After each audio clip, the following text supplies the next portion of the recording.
नमस्कार, मी अमित गद्रे. तुम्ही पाहता न्यूज 18 लोकमत. या बुलेटिनमध्ये घेऊया बातम्यांचा वेगवान आढावा. बीडमध्ये शिवसैनिक चांगलेच आक्रमक झाले. संजय राऊत यांच्या प्रतिकात्मक पुतळ्याचं दहन करण्यात आलेलं आहे. संजय राऊतांनी माफी मागावी, अन्यथा बीड जिल्ह्यात आले तर तोंडाला काळं फासून गाढवावरून धिंड काढू असा इशारा शिवसैनिकांनी दिलेला आहे. राऊतांनी नीलम गोरेंची माफी मागावी अशी शिवसैनिकांनी मागणी केली आहे.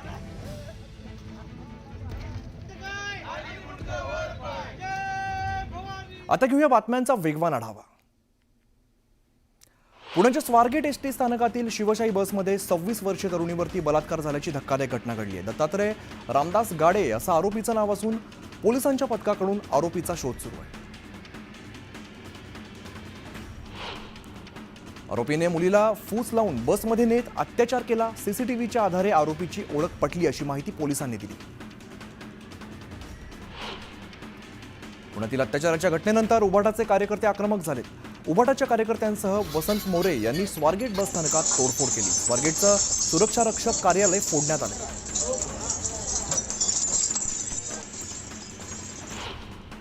ज्या ठिकाणी अत्याचाराची घटना घडली त्याच्याच बाजूला एका बंद पडलेल्या बसमध्ये कंडोम, जुन्या साड्या, दारूच्या बाटल्या आणि चादरी आढळून आल्या.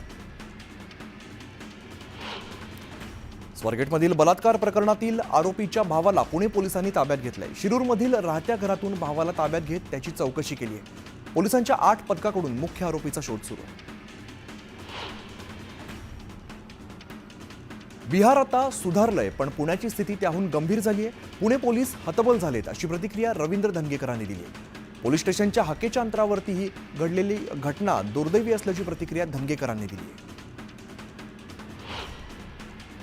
स्वारगेट प्रकरणाची मुख्यमंत्र्यांनी गंभीर दखल घेतली आहे. मुख्यमंत्री देवेंद्र फडणवीसांनी पुणे पोलीस आयुक्तांसोबत चर्चा केली. हे प्रकरण गंभीर असून तात्काळ तपास पूर्ण करून कारवाई करण्याचे आदेश मुख्यमंत्र्यांनी दिले. परिवहन मंत्री प्रताप सरनाईक यांनी 23 सुरक्षा रक्षकांना कामावरून काढून टाकलेलं आहे. उद्या नवीन सुरक्षा रक्षक येतील असं परिवहन व्यवस्थापकांना सांगण्यात आलंय. स्वारगेटमधील घटनेची गंभीर दखल घेत कंट्रोलर आणि डेपो मॅनेजरच्या चौकशीचे आदेश देण्यात आले.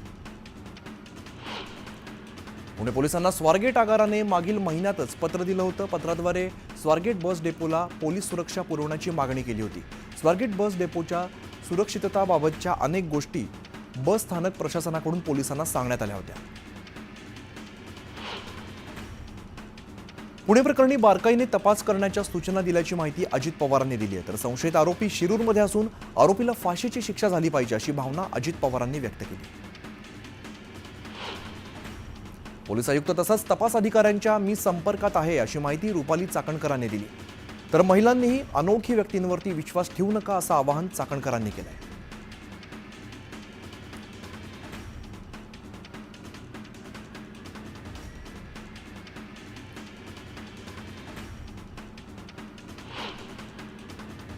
पुण्यात अशा प्रकारचे कोणतेही प्रकार चालू देणार नाही. पोलिसांना तातडीने कारवाई करण्याचे आदेश दिलेत अशी माहिती केंद्रीय राज्यमंत्री मुरलीधर मोहोळ यांनी दिली.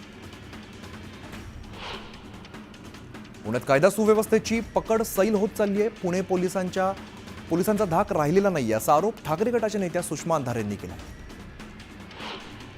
आगारातील व्यवस्थापकांवरती कारवाई झाली पाहिजे. व्यवस्थापन झोपलंय का? गुन्हेगाराला अटक कराच, पण आगारालाही तितकंच जबाबदार धरलं पाहिजे अशी मागणी रुपाली ठोंबरे पाटील यांनी केली. स्वारगेट बस स्थानकात घडलेल्या अत्याचाराच्या घटनेनंतर नीलम गोरेंनी घटनास्थळाची पाहणी केली. ज्या बसमध्ये अत्याचाराची घटना घडली त्या बसची सुद्धा पाहणी करत नीलम गोरेंनी पोलिसांकडून सविस्तर माहिती घेतली. दरम्यान अनेक धागेदोरे पोलिसांच्या हाती आले असून लवकरच आरोपी सापडेल अशी खात्री पोलिसांनी दिल्याचं नीलम गोरे म्हणाल्या.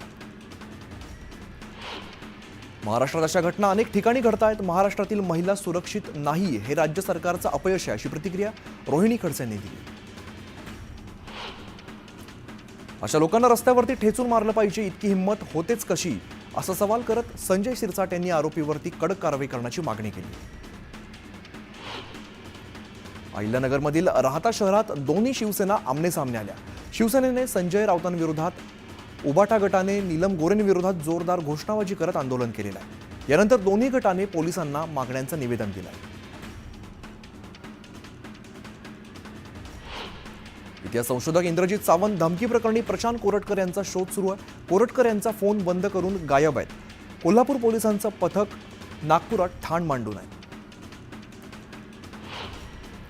बुलढाण्यातील केस गळती प्रकरणाचा तपास ICMRने केला. दरम्यान केस गळतीचं कारण सेलेनियमच आहे असा खुलासा केंद्रीय आरोग्य मंत्री यांनी केलेला आहे. न्यूज 18 लोकमतच्या बातमीनंतर केंद्रीय मंत्र्यांनी हे जाहीर केलं आहे. मागील 14 वर्षांपासून बंद असलेल्या पुण्याच्या थेऊर इकडे यशवंत सहकारी साखर कारखाना सुरू करण्यात येणार आहे. यासाठी लागणाऱ्या भांडवल उभारणीसाठी कारखान्याच्या मालकीची 99.27 एकर जमीन कृषी उत्पन्न बाजार समितीला विकण्यात येणार आहे. या संदर्भात वार्षिक सर्वसाधारण सभा पार पडली आहे. मात्र शेतकरी सभासदांनी या निर्णयाला विरोध दर्शवला आहे. कसबा मतदारसंघात 55 डम्पिंग आणि फीडर क्रॉनिक्स पॉइंट असून त्यातील 26 डम्पिंग पॉइंट्स पूर्णपणे बंद करण्यात आले. संत गाडगेबाबा जयंतीनिमित्ताने स्वच्छता मोहीम राबवत डम्पिंग पॉइंट्स हटवण्यात आले. पुण्याच्या आंबेगावात 2 भावांमध्ये किरकोळ कारणावरून वाद झाला. हा वाद थेट हत्येपर्यंत पोहोचलाय. सख्या भावानेच आपल्या भावाला बेदम मारून त्याची हत्या केली आहे. मंचर पोलिसांकडून अधिकचा तपास सुरू आहे. भाईंदरच्या नयानगर पोलिसांनी सायबर चोरट्याच्या मुसक्या आवळल्यात. 3.5 लाखांपेक्षा अधिक लोकांचा डेटा हॅक करून जवळपास 1,51,00,000चं नुकसान या चोरट्यांनी केलं. या प्रकरणी तिघांविरोधात गुन्हा दाखल केला आहे. नालासोपाऱ्यात वैद्यकीय व्हिसा घेऊन मेफेड्रोन ड्रग्सची तस्करी करणाऱ्या विदेशी महिलेला नार्कोटिक्स शाखेच्या पथकाने अटक केलेली आहे. विदेशी महिलेसह एका रिक्षाचालकालाही अटक करून त्याच्याकडून सुमारे 1 कोटीहून जास्त किमतीचे ड्रग्स जप्त केले.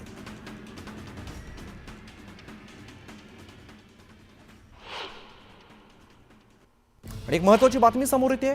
शिवसेना पक्ष आणि चिन्हाच्या संदर्भात सुप्रीम कोर्टात गेल्या 17 महिन्यांपासून सुनावणी होऊ शकली नाहीये. या याचिकेच्या संदर्भात उद्या सुप्रीम कोर्टात सुनावणी होण्याची शक्यता आहे. केंद्रीय निवडणूक आयोगाने दिलेल्या निर्णयाच्या विरोधात तत्कालीन शिवसेना पक्षाचे नेते सुभाष देसाई यांनी सुप्रीम कोर्टात याचिका दाखल केली होती. या याचिकेवरती फक्त तारखा पडतायत, मात्र सुनावणी होऊ शकत नाहीये. त्यामुळे उद्या देखील सुनावणी होते का हे पाहणं महत्त्वाचं असणार आहे.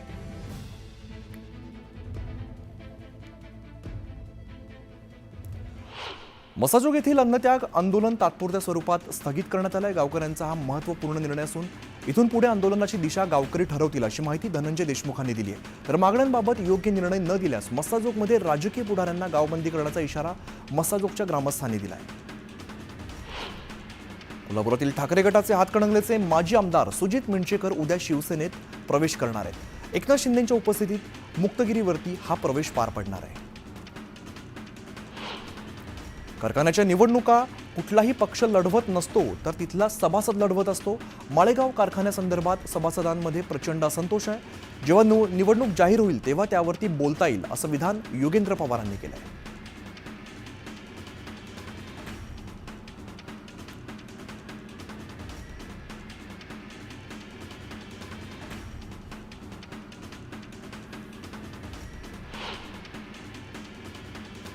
इतिहास संशोधक इंद्रजित सावंत यांना धमकीचा फोन आल्यानंतर संभाजी ब्रिगेड आक्रमक झालेली आहे. प्रशांत कोरटकर विरोधात घोषणाबाजी करत जाहीर निषेध नोंदवला. धाराशिवमध्ये मराठा समाजाच्या कार्यकर्त्यांनी प्रशांत कोरटकर आणि राहुल सोलापूरकर यांच्या प्रतिमेला जोडे मारून आंदोलन केले. कोरटकरांना दिलेलं संरक्षण काढून घ्या अशी मागणी आंदोलकांनी केली. धाराशिवच्या लेणी परिसरात पर्यटकांना वाघाचं दर्शन झालंय. वाघाला पकडण्याचा वनविभागाकडून प्रयत्न सुरू आहे, मात्र तो येडशीच्या डोंगरातून गायब झाला होता. काल लेणी परिसरात पाणी पिण्यासाठी पाणवठ्यावरती आल्यानंतर पर्यटकांना वाघाचं दर्शन झालंय.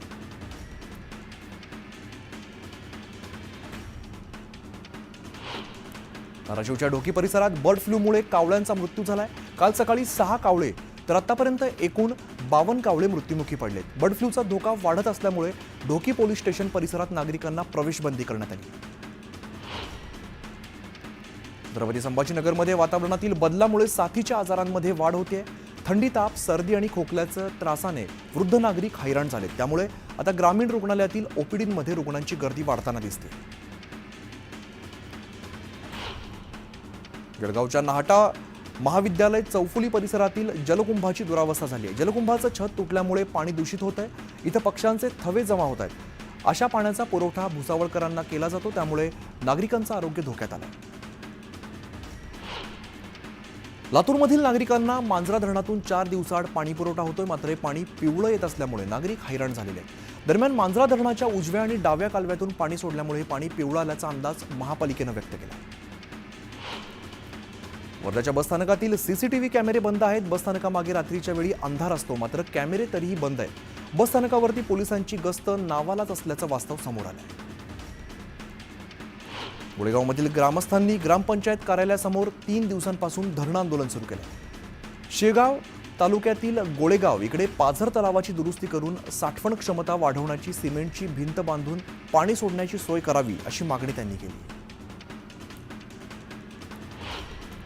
ईशा फाउंडेशनच्या वतीने ईशा योग केंद्रात महाशिवरात्री निमित्ताने आयोजित करण्यात आलेल्या सोहळ्यामध्ये केंद्रीय गृहमंत्री अमित शहा आणि सद्गुरू एकत्र आले.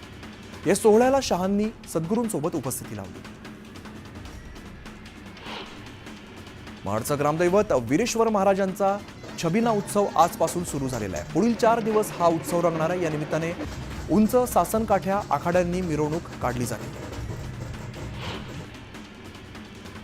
बोरिवलीतील कोरा केंद्रात प्रयागराजच्या त्रिवेणी संगमाचा अभिषेक बनवण्यात आलेला आहे. आमदार संजय उपाध्याय यांच्या नेतृत्वामध्ये हा उपक्रम राबवण्यात आला आहे. स्वातंत्र्यवीर सावरकर यांच्या पुण्यतिथीनिमित्ताने पंढरपुरात सावरकर प्रेमी मंडळाकडून अभिवादन करण्यात आलं. आदर्श प्राथमिक विद्यालयाच्या विद्यार्थ्यांनी समूहगीत सादर करत सावरकरांचा जयघोष केला. जेजुरी गडावरती महाशिवरात्री निमित्ताने शिखरातील गुप्तलिंग भाविकांसाठी खुलं करण्यात आलं. हजारो भाविकांनी या गुप्तलिंगाचं दर्शन घेतलंय. महाशिवरात्री निमित्ताने जेजुरी गडावरती भाविकांची गर्दी पाहायला मिळाली. महाशिवरात्री निमित्त आमदार अब्दुल सत्तार यांनी श्री क्षेत्र मुर्डेश्वर, श्री क्षेत्र खोलेश्वर, सिल्लोडमधील महादेव मंदिर, सावखेडातील मेळेश्वर संस्थान तसंच श्री क्षेत्र धोत्र्यातील सिद्धेश्वर महाराज संस्थानमध्ये आयोजित विविध धार्मिक कार्यक्रमांना उपस्थिती लावली. यावेळेला त्यांनी भक्तांशी संवाद साधलाय. जळगाव शहरात महाशिवरात्री निमित्ताने व्यंकटेश मंदिर देवस्थानच्या वतीने रथयात्रा काढण्यात आली. पारंपरिक वेशभूषेत महिलांनी या रथयात्रेमध्ये सहभाग घेतलाय. गेल्या 36 वर्षांपासून या रथयात्रेचं आयोजन करण्यात येत आहे. जळगावच्या कासोऱ्यात महाशिवरात्री निमित्ताने भव्य मिरवणूक काढण्यात आली. महादेव आणि पार्वतीची वेशभूषा साकारलेल्या भक्तांची रथातून वाजत गाजत मिरवणूक काढण्यात आली. यावेळेला उपस्थित भाविकांनी महादेवाच्या गीतावरती ठेका धरला. चंद्रपुरातील नागभीडमध्ये फार प्राचीन काळापासून शिवटेकडी परिसरामध्ये यात्रोत्सव सुरू आहे. निसर्गरम्य टेकडीवरती सुमारे 270 पेक्षा जास्त पायऱ्या चढून शिवलिंगाचं दर्शन घेता येतं. मुंबईतील किल्लेश्वर महादेव मंदिरात भाविकांनी दर्शनासाठी रांगा लावल्या. आज आणि उद्या मंदिरात महाशिवरात्रोत्सव साजरा होणार आहे. सोलापूरच्या होडगी संस्थानात 1008 शिवलिंगांच्या दर्शनासाठी भाविकांनी गर्दी केली. वीर तपस्वी मंदिरातील जगद्गुरू पंडितराध्या शिवाचार्य महास्वामी यांच्या पुतळ्या शेजारील भव्य शिवलिंगाजवळ पूजा पार पडली. बीडच्या सुरुडीकडे पुरातन जागृत महादेव मंदिरात भाविकांनी रांगा लावल्या. महाशिवरात्री निमित्ताने उद्यापर्यंत यात्रा पार पडणार आहे. गोंदिया जिल्ह्याच्या अर्जुनी मोरगाव तालुक्यातील प्रतापगडावरती महाशिवरात्री निमित्ताने भरलेल्या यात्रेत हिंदू मुस्लिम एकतेचं दर्शन घडून आलेलं आहे. प्रतापगडावरती एका बाजूला भगवान शंकराची मूर्ती तर दुसऱ्या बाजूला ख्वाजा उस्मान गणी हारुनी यांचा दर्गा असून महाशिवरात्री निमित्ताने दोन्ही समाज बांधव किल्ल्यावरती एकत्र येतात. प्रतिशिखर शिंगणापूर समजल्या जाणाऱ्या इंदापूर तालुक्यातील दगडवाडी जागृत देवस्थान नंदीकिशोराच्या दर्शनाला भाविकांनी मोठी गर्दी केली. महाशिवरात्री निमित्ताने इकडे पुणे आणि सोलापूर जिल्ह्यातील भाविक येत असतात.